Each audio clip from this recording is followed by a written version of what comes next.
All right, on the 8200 John Deere, we've got the dampener, new dampener in. Got the faceplate bolted up, torqued down.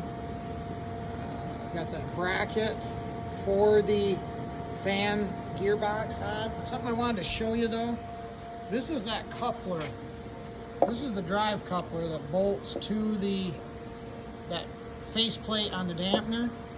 And that's what then bolts through the sides right here into this fan drive. The biggest problem that happens is these bolts right here, these shoulder bolts right here, they freeze up inside here. And that's why when you try to unbolt them and take them out, it twists this coupler, and that's why it's torn. You just can't do anything about it because you can't get down in there to get them out. So you end up just replacing this coupler. But what I do is I clean these up, and then I put anti-seize on this so that hopefully the next guy who has to do this doesn't have to purchase a new coupler. It's just one of them things that happens. Curdy Bob's Tractor Repair.